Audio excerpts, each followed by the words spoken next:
ગુજરાત કોંગ્રેસ દ્વારા સંગઠન સૂચન અભિયાન શરૂ કરાયું હોય જેને લઈ સુરત શહેર ખાતે દક્ષિણ ગુજરાત મહિલા કોંગ્રેસ પ્રભારી સંજુબેન દીક્ષિતની હાજરીમાં એક પત્રકાર પરિષદનું આયોજન કરાયું છે। કેન્દ્ર અને રાજ્ય સરકાર તથા સુરત મનપાના ભાજપ શાસકો પર આકરા પ્રહારો કરાયા હતા।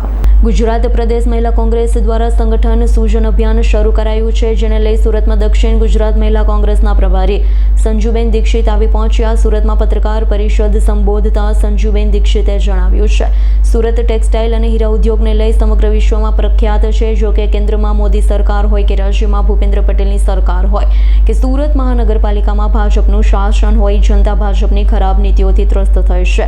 ધંધા કે ઉદ્યોગોનું કોઈ સારું ભવિષ્ય દેખાતું નથી। મહિલા સન્માન અથવા મહિલા સુરક્ષાની વાતો કરીએ તો અવારનવાર થતા મહિલાઓ પર અત્યાચાર અને છેડતી તથા ગેંગરેપ જેવી ઘટનાઓને લઈ બેન દીકરી મહિલા ઘરેથી બહાર નીકળવામાં પણ ગભરાય છે। ગુજરાત પ્રદેશ કોંગ્રેસ મહિલા વિંગ દ્વારા દરેક જિલ્લા અને શહેર પ્રમુખો સાથે મીટિંગ કરી સંગઠનને મજબૂત કરવા મહિલા કાર્યકરો તથા આગેવાનો સાથે ચર્ચા વિચારણા કરાઈ છે। સાથે દેશની દીકરી કર્નલ સોફિયા કુરેશી પર ભાજપના નેતા અને મંત્રીઓ દ્વારા કરાયેલી અભદ્ર ટિપ્પણીને લઈ વખોડી કાઢી છે। સાથે સંગઠન અંગે થયેલી ચર્ચા અંગે સંજુબેન દીક્ષિતે મીડિયા સાથે વાત કરી હતી। તબિયત નાદુરસ્ત હોવાથી થોડું તકલીફ થઈ ગઈ।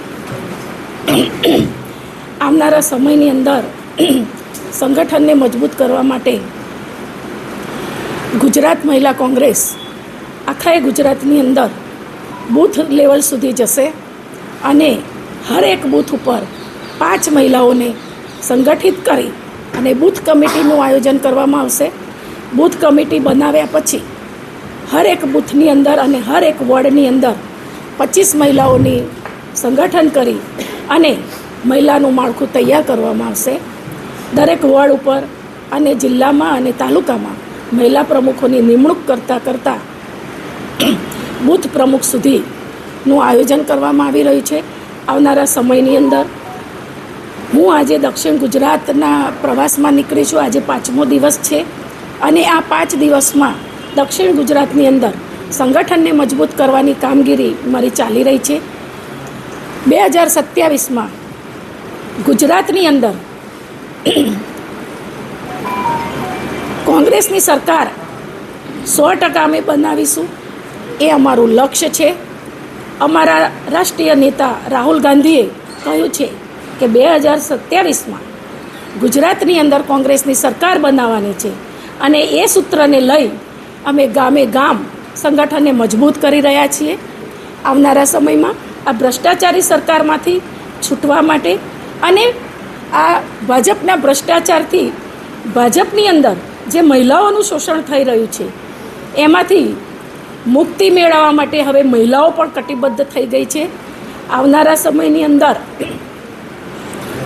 ભાજપ જ્યારે મહિલાઓના વિકાસની અને બેટી બચાવોની વાતો કરી રહ્યું છે ત્યારે મારે એમને પૂછવું છે કે બેટી કોનાથી બચાવવાની? અમારે બેટી બચાવવી હોય તો પહેલાં તો અમારે ભાજપના નેતાઓથી બેટીને બચાવવાની વાત કરવી પડે છે। કારણ કે 10 વર્ષ પહેલાં કે 15 વર્ષ પહેલાં જે ગુજરાતની અંદર મહિલાઓ સુરક્ષિત રીતે ફરી રહી હતી એમાંની સુરક્ષા અત્યારે જોવા મળતી નથી। મહિલા સુરક્ષા વધારવાની જરૂર છે કારણ કે હમણાં જ તાજેતરમાં સુરતની અંદર તમે જોયું કે વોર્ડ નંબર 8ની અંદર ભાજપના જે હોદ્દેદારે એક નિર્દોષ બેટીને નશીલું દ્રવ્ય પી અને એનો ખરાબ ઉપયોગ કર્યો છે અને બળાત્કારનો કેસ બન્યો છે।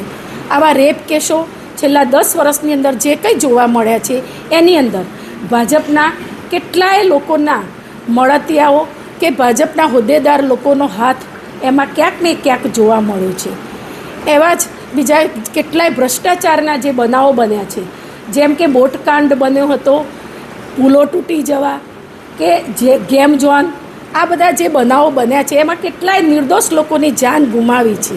આ તમામ બનાવોની અંદર ક્યાંક ને ક્યાંક ભાજપના નેતાઓની ભાગીદારી જોવા મળી છે, સંડોવણી જોવા મળી છે અને એ બધામાં કોઈને સજા થઈ નથી। હજુ સુધી કોઈ એક્શન લેવામાં આવતું નથી અને જો આ લોકો પબ્લિકને બતાવવા માટે થોડીક પણ એક્શન લેતા હોય, ફરિયાદ લેતા હોય તો એને જામીન ઉપર છોડી દેવામાં આવે છે પણ એને કોઈ સારી સજા કરવામાં આવતી નથી। તો મારે એમ કહેવું છે કે આવું ક્યાં સુધી ચાલશે? જો મહિલા સુરક્ષિત નહીં હોય તો મહિલા બહાર કેવી રીતે નીકળશે? જાહેર ક્ષેત્રની અંદર આવતા પણ ડરશે કે જો ભાજપમાં જોડાવું હોય કે કોંગ્રેસમાં કે રાજકારણમાં ક્યાંય પણ મહિલાને આવવું હશે તો આવા કિસ્સા જો બનશે તો મહિલા 10 વાર વિચાર કરશે.